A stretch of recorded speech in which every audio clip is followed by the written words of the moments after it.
Hey everybody, it's Roadblock here on the free-to-play account. Um, Apologies if this video sounds a little low energy. I'm kind of recovering from some stomach issues, but I felt good enough to kind of try and make a video real quick. So, um, I kind of wanted to focus on. Well, first let's kind of recap where the account is. So I just leveled up this Baroness to be 5-star food. Um, and I made a decision on who my next 60 is going to be. I decided to go with Deacon Armstrong, and there's a couple reasons for that. So, some people may say, well, you have a legendary right here. Why aren't you 6-starring the legendary? And the truth is that the legendary is very powerful, but they're also powerful as they are as a level 50 right now for what I need on the account. I do have one. We'll come in here to the arena and I'll show you what I'm talking about. So I'm at silver 4. Once I hit gold, I'm not able to win any longer. So I'm gonna pick like a reasonable team that this is a team I would normally fight, and we'll see. Hopefully, oh yeah, see they're even faster than me, and they got a turn, right? But here's Sun Wukong's gonna get a turn, and that should pretty much seal it. So Sun Wukong did the job that I needed him to do, which was to be a PvP nuker. Um, and he did that at level 50 for the difficulty that I want to be in. Now, if I had him hit 60, could he help me in deeper parts of the arena, like Gold 1, for example? He probably could. However, um, I'm going to need banners for him. If we go look at my accessories right now, I'm very, very barren on accessories. I only have one banner across all factions, and that's for orcs. So even though I could level him up, well, and I could use it's an HP amulet, but hey, it's stats, right? I could put that amulet on him, but I don't have a banner to put on him anyways. I don't even have a banner for my Kale right now. So him hitting 60 isn't that big of a deal. Now the percentage based stats that I currently have on him would become greater because he'll have higher HP and attack and all that by hitting level 60. So he'll certainly hit harder. But for the role that I'm currently using him at, he's doing just fine. Um, and I've said this from the very beginning that my focus, the best way to play raid is to have one focus at a time. And I think it's very, very important that everybody hears that and understands it. And my focus is clan boss. Now, I've talked ad nauseum about why clan boss is so important. And so I won't go over that here, but just a brief summary in case you're new to the channel. Uh, Demon Lord clan boss is the best place to get books and to get to get books and shards, summoning stone, summoning shards, whatever they're called. Um, and so that's why Clan Boss has so much value. Clan Boss also gives decent gear. Immortal gear is really good, especially early game, even late game. I mean, I'm still using it on my main account on a lot of my characters. I just realized I have a full set of regen gear here. I should probably, wow, it's not great boots. So, um, but my point is that you need to make sure that you're focusing on one thing at a time. And so I've been focusing every decision I have made in this game so far has been with clan boss in mind. And if we look at my current clan boss situation, I'm now doing 6.27 million on easy. On normal, I almost one keyed it. Here's the tricky thing. I need to do 3.63 million and I did 3.6 million. And so I don't think I have enough to get the max chest, but I'm willing to well, maybe I want to get that void shard. I don't know. So on hard, I did put one key. Did I put a key in the hard? I did, and that was 3.68 million. So I actually did more on hard than I did normal, and that's because normal had already become this affinity rather than void affinity. which when I did hard was still on void affinity, which is beneficial to me in my build because I don't have to worry about affinities at all.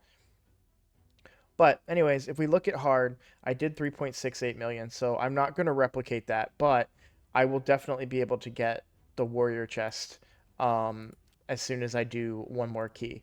Um, Here's, by the way, just a quick analysis for you guys. I can get this warrior chest or I can get this knight chest. I'm going to go for this knight chest because there's a chance I can get the void shard. So when I get my next key here in 7 minutes, I'm going to do it on normal.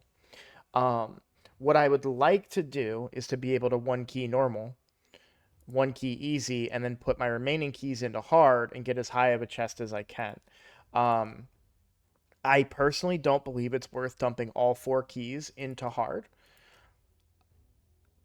There could be some debate there, but I would rather maximize my chance for rewards rather than focus all on hard. However, clan boss is still my focus. So the reason that so when it came down to deciding who my next 60 is going to be, it was actually coming down to Deacon Armstrong or Apothecary. Now, Eris was kind of in the mix, but Eris is really only good when you're talking speed tunes. Um, and if she's in a toxic set. And I don't have enough toxic gear right now, so I didn't think that Eris was the way to go right now. She will likely be the way to go later, but for what my purpose is right now, Eris is not the answer. Um, so I it was then between Deacon and Apothecary. Now, Apothecary brings increased speed and fills turn meter, which is very valuable. He also brings a heal, which is very, very valuable. That heal can keep him and other members of my team alive in both dungeons and clan boss. So Apothecary was heavily considered for a little while. However, because of the way that I'm going about this, the way that I'm approaching clan boss right now with a killable team, in the sense that my team is going to die and they're going to die early. They don't have ally protect, they don't have increased defense, they don't have shields, and we don't even have heals other than what Apothecary would bring, which is a single target heal. Clan boss does AoE damage. So really, the value that Apothecary brings is great, and it would definitely be something I would use later. But for my purposes right now, I believe that Deacon is the better choice. And the reason being that Deacon brings my increased defense. Now, I had built out my Spirit Host with lifesteal gear to keep her alive longer against the clan boss. And that worked pretty well for me. I was able to get increased attack and do more damage. So in that same thought, I want Deacon to survive more turns against the clan boss so that he can keep his increased or decreased defense up on the clan boss. And so that is ultimately why I went with Deacon Armstrong. Now, had I pulled a better epic or had I pulled a legendary, um, there really aren't any rares that I would have leveled up, I think, over Deacon. Really, the only rare that would ever be considered would be Apothecary or maybe another one of the starter champions. If we're only talking mystery shards, not void rares, because there are definitely some void rares that I would take. Maybe Coffin Smasher I would consider, but really I wouldn't want to take Coffin Smasher beyond level 50 anyways. So if I'm thinking about who my next 6-star is going to be, Deacon just makes the most sense. Deacon also helps me pretty much everywhere in the game. He gives me speed in all battles, so he's in all of my teams. Um, where Apothecary might not be in all of my teams down the line. He's my decreased defender, so he's in all my teams, and he does bring a leech, albeit an inconsistent one.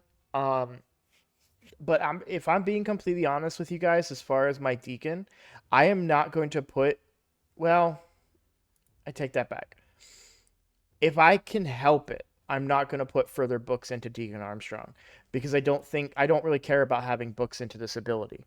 A leech is nice, But increasing the chance to a 50% chance, well, on each hit, okay, maybe.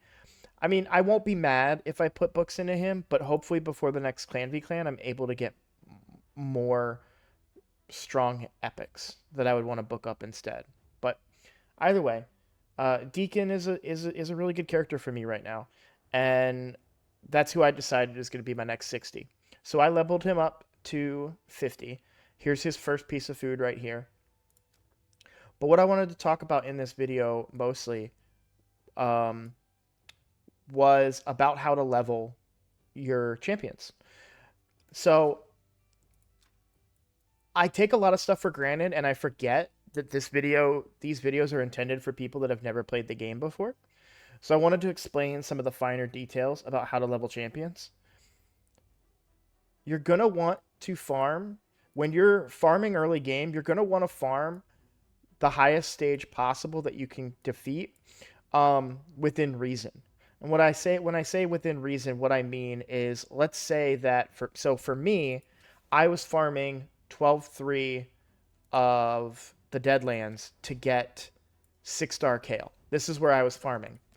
Now, I was able to clear Hollowed Hall stage 3, but I wasn't bringing that much food with me. And when I say food, that means champions that I'm leveling up to then upgrade their rank and then to be fed later on down the line into my champions. That's what's called leveling food. Um, so you want to do something within reason. You also don't want to do something that's going to take you 10 minutes each run. You know, it's something reasonable. So you'll see my fastest time was 18 seconds. Stage 6 took me a minute 17, or even stage 7, a minute 10. These are not ideal times. You don't want to be doing these in, over a minute. Now sometimes it may be over a minute and that's okay, but you kind of want to have slower, more controlled times when possible. Or sorry, faster, more controlled times when possible. You don't want to be spending 2-3 minutes per stage, because you're trying to churn these out really quickly. So I farmed this difficulty with my Kale as my main runner, and then I brought pieces of food with him. Now you're gonna ask, okay, well, why 12-3? Or it's not 12-3. Why the Deadlands stage 3? Stage 3 drops shields. Now shields give you the most silver when sold, and as I'll show you here when I start doing a couple runs, I instantly sell at this point in my account any of the gear that drops. So that those shields generate more silver for me. You can see I'm at 3.44 million right now. That's pretty good, and that's probably more than even some people tend to have on their main accounts. And that's all of that. All of this is just from selling the shields that I get from doing 12-3 Brutal. We'll talk about 12-3 Brutal in a second. I do want to continue to talk about why places to level. Stage 3 here I did. Now, I also picked the Deadlands because it drops War Maiden. You get a chance to get a War Maiden. War Maiden is a very good decreased defense champion. If you didn't get Deacon Armstrong as a free epic early on, War Maiden is a great option to fill that void. Also, I would sometimes come and farm in Palace of Arabia, because this is where Eris drops, a champion that I value very highly for clan boss, as I've said in the past. So these are great stages to farm. If I wasn't able to do Deadlands on stage 3, I would probably come to Palace Arabia on stage 3. Also, when I get the quests to kill a campaign boss 3 times, I actually come and I do it in Palace of Arabia, because there's always the chance that I will get blue speed gear or an Eris, which could help my account further. Now let's talk about 12-3 Brutal. You're probably not going to be able to solo 12-3 Brutal. And when I say solo, I mean with one character, until you hit level 60. Once you hit level 60, you should come here. Now, I will point out that once I hit level 60, I did come here, and I was at about a 95% success rate, but I was still failing time to time if things just didn't go right for me, if they didn't land right for me, sometimes I would die to Lord Shazar's bombs, and that happens. Um, that's okay if you're at a 95% success rate or somewhere around there. This is approximate math. I didn't have like a calculator or anything. But if you feel like you're winning most of your battles and every now and then you lose one, that's okay. It's probably still more worthwhile to be doing this than to be stepping back. Now, if you're like 50% or 30%, like you're only winning a few of them but losing more than you're winning, I would step back to a different difficulty until you're able to gear your kale up a little bit stronger. And also in doing that, I had to because of that fail rate. I did end up changing the gear on my kale quite a bit. You'll see I have him in the kill stroke gear. And then I changed. He used to use a lifesteal helmet. Now he uses the weapon. I did move a lot of gear around in order to keep his speed under control, um, so that he didn't screw up my speed tune for my arena team, but also so that I wanted to increase his HP so that he could survive. So right now I'm pretty sure I'm at 100%. At least I haven't seen a fail in a while. So what you're gonna do, you're gonna put your food in here. Now there's really no like particular way to do this. Sometimes I like to do like a level 4, a level 3, and a level 2. But I found that there's really no perfect balance so that you always end up with one 4-star, three 3 stars, and then however many, what would it be? Uh,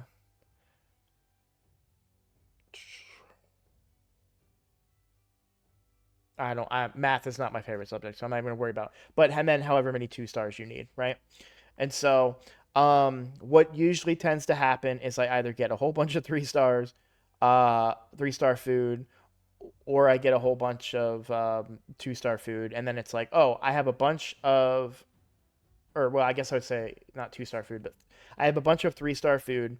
Let's start leveling some of those guys up so I can start feeding them in and getting myself some level my 4 stars, right? And so that's kind of how you do it. Now I'll show you what happens. So when I run 12-3 brutal, and luckily this guy's about to hit 30. Well, he may not hit 30 this run. He may take 2 runs. But you come in here, these guys are going to die. They're supposed to die. It doesn't matter. They still get full XP even if they die.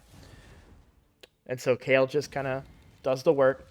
Lifesteal gear really helps, but if he was in um like really high level gear, he'd be fine too because his HP would be high enough that he wouldn't really need the lifesteal and he would one-shot everybody. Okay, so Incubus is now ready to level up to a 4-star champion, right? So we come back out here to the tavern. You go to upgrade rank, and you want to feed 3 stars into him. However, with my account being free to play, I'd rather take the head start. So like, I leveled this Incubus up to from a 2-star to a 3-star, then leveled him up to level 30 in order to rank him up to a 4-star because at the time I didn't have any of these rares to do it with. However, the rares start at 3 stars. So you save yourself the part of leveling him up from a 2-star to a 3-star and then putting another, well, no, you still have to put 30 points in. But you save yourself some steps if you use the rares. And these are all farmable rares from 12-3 Brutal. So that's why I have them now. I did not previously have them. I have them now because I've been farming in 12-3 Brutal. So I don't currently have anything that I want to feed into him. As far as using chickens, some people tend to use their chickens. Um, if I was in a pinch, like let's say I was very, very close to maxing somebody out, um, and I just didn't have the food, and I was out of energy, and I really want to get this guy level 6 for a mission or whatever I'm kind of focusing on, then I would say screw it, and I would use these. But I want to save these chickens for potentially, and this is way down the line, going for a fusion. Um, because ideally you'd want to be using these chickens to level up the fusions that you would then sacrifice to the ultimate guy. So basically, if we look at Raz and Scarhide, let's say you get a fusion like this. So you'll see these are all rares that need to be leveled up to 4 stars and then maxed out at 40. So you could level up the 3-star rares that you would get from doing the events, and then um, rank them up using chickens, provided you have saved up enough chickens. And that will save you some time rather than farming and leveling up a whole bunch of 2 stars to feed into these guys, if that makes sense. And likewise up here for the rare or the epics that you're going to have to get to 5 star in order to fuse the legendary. Now, this fusion is always available to you until you do it one time, but the fusion that I'm talking about is a limited time fusion over the course of an event that can give you really good champions. Real quick, this is actually on topic. I just happened to look in here, but you'll notice that I'm always purchasing these mystery shards. And there's a reason for that. Mystery shards you can think of as kind of a currency. So if we go back to kind of my current situation, I want to level up this 3 star, but I don't have enough food. So what makes food for a 3 star? Leveling up 2 star champions into 3 stars. Kind of like this Incubus right here. He's 3 star, but I haven't put any other energy into experience for him because he's just going to be food at that 3 star level. So I need to get a lot more 2 stars. To get them, you use your mystery shards. Now the great thing about pulling mystery shards is there's always a chance for a rare. It's a low chance, but it's a chance nonetheless. My apothecary that I have, which was considered to be, which was in consideration to be one of my my second 60, came from mystery shards. So you never know what you're going to get from these mystery shards. Sometimes you can get a very valuable rare. Even if you get a weak rare, that's okay because you can still use that weak rare as food, which I've done. I've Corpulent Cadaver I just pulled. Now he's a great rare for clan boss in certain circumstances. I am way farther away from being able to use him, and I can always get him again. At the point that you get late into the game on these accounts, where you're going to be in a position to use a Corpulent Cadaver clan boss team, then you'll have plenty of mystery shards to pull or ancient shards to try and get a Corpulent Cadaver. So I had no problem sacrificing him. So now I want to talk about, well, what am I going to do with all these 1 stars? Am I going to level each and every one of these 1 stars in order to level them up to 2 stars and feed them into my 2 stars to make them 3 stars? I know that sounds very complicated, but play that back if you need understanding on it. And the answer is no. I'm not going to run these guys through dungeons because there's a much more efficient way for both your energy and your resources. Now, throughout the game, you're going to be getting brews. In fact, they're quite frustrating to get. I did a couple levels today of Spider, and I got multiple brews from that. And I was quite disappointed because I want gear, not spiders. I was hoping to get banners for my champions. Alas, I didn't. However, what you can do is come in here and use the brews to level up your champions. So, with your 1-star champions, you want to put 1 brew and then 3 1-stars. And that'll get you enough XP to hit level 10. And then you hit upgrade. So now this champion is level 10. And then you come in here, you go to upgrade rank, and you feed 1 more champion into there. And now you have a level 2 champion. And that's food for your 2 stars. So we'll come back here. Notice that I'm always around 20. I try to go with whatever one has more. So I currently have more magic pots. So we'll use those. We'll feed these guys in, level up to 10. Now, what I like to do to save time is do them all at once. Make sure you're paying attention because these guys are 2 stars. You don't want to feed them. You want to make sure you're feeding the 1-star guys.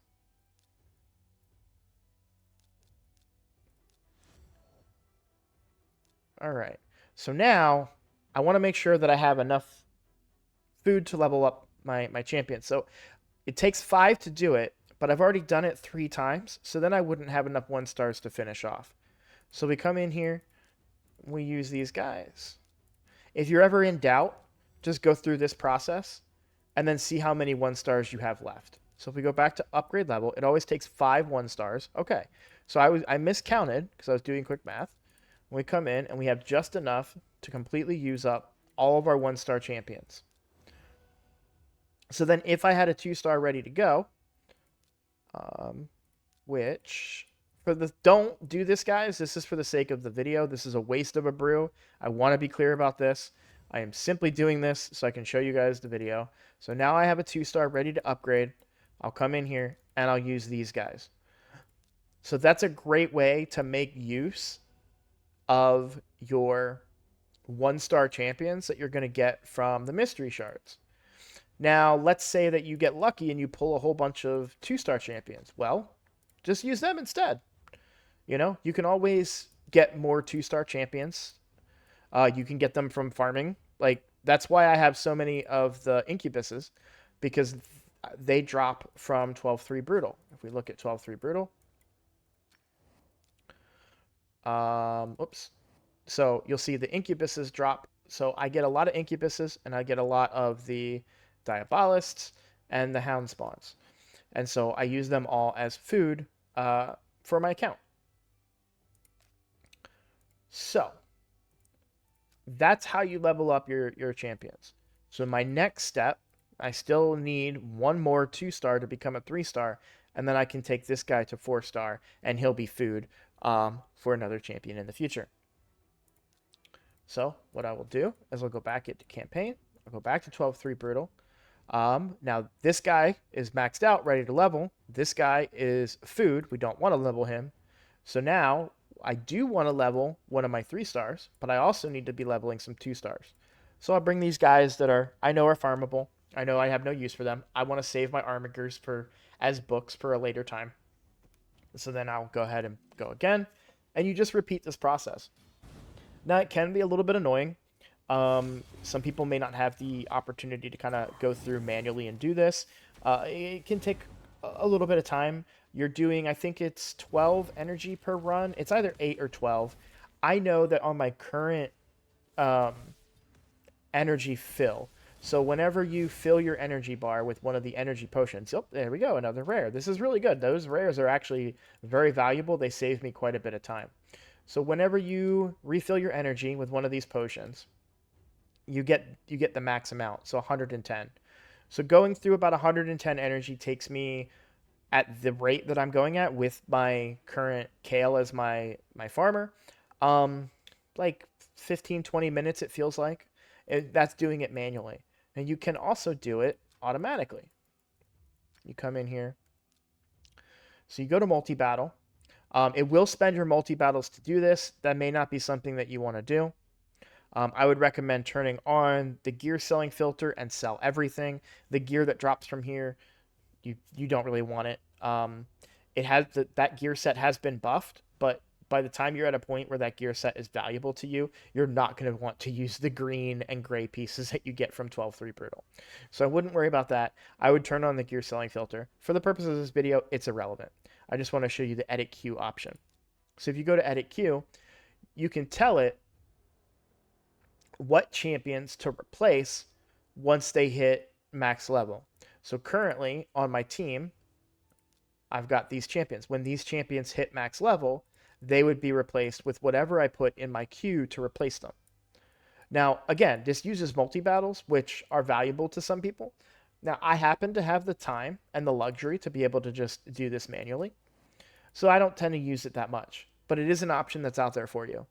And then you can come back after it's said and done and then go through in your tavern and rank up all the champions that you just spent an hour of the in-game time leveling, even though you were off doing something else, right? So that's how I level my champions, and that's how I use my mystery shards. Now you get or I guess the next question is, what happens when you run out of mystery shards? Well, the reality is you get them from a lot. You'll actually get them from doing 12-3 Brutal, even. Quite often, I'll do 12-3 Brutal, and then I will win a mystery shard or 3, or 2. You'll definitely have plenty of mystery shards.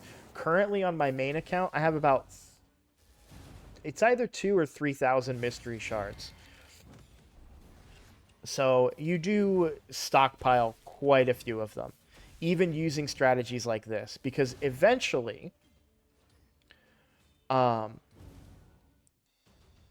I'm going to run out of energy, but I'll still keep getting mystery shards from, oops, not what I want to click, from the market. I'll still keep getting mystery shards when I use energy for things other than leveling champions. Um, and then just, you get them from just playing the game in general. So you will get a lot of mystery shards. Don't worry too much about running out of them. Also, in a couple days, I'm hoping this weekend is going to have a 2-time chance on ancient shards, where I will most likely be pulling my ancient shards during that 2 times chance to get some good epics and maybe even a legendary. Probably not, but it can happen. And so I'm then going to have a whole bunch of rares. So I won't need as many of, I won't need to level up as many people to 3 stars and then level up those 3 stars. So I'll have a bit of a surplus of rares that I can use as food, provided they're not champions that I would want to use in the early game, like a coffin smasher is one that I really like early game, or apothecaries. Diabolist, by the way, is also a very very handy champion as well. She's does what Spirit Host does, but a little less effectively. So she fills the turn meter of all allies by 15% and decreases the turn meter of all enemies by 15%. Where have I seen that before? Oh yeah, right here on Deacon Armstrong. She does exactly what Deacon Armstrong does. She also um, does an AoE attack and then puts increased speed buff on all your allies for 2 turns. The problem is that this is in 2 abilities. And so Deacon Armstrong is therefore just better. He also brings decreased defense, where she does only brings increased speed. She does bring a sleep, but if you don't have a Deacon Armstrong, this is a very handy champion that you can use as an arena speed lead. You'd still need Spirit Host for the aura, and then of course the increased attack buff, which I've shown you in other videos. Anyways, that's kind of it for today's video. I'll probably go ahead and just upload this right now. Um, I thought this might be Monday's video, but I have a feeling there'll be some big changes on my account in the next coming days. So we'll find a new topic to talk about tomorrow. But yeah, I do want to say one last thing. My arena, you'll see on my arena tournament, and I was winning this a second ago. Yeah, I'm still in a pretty steady lead. Still 6 hours to go. I will probably try and use up as many of my tokens as I can before I go to bed in an hour.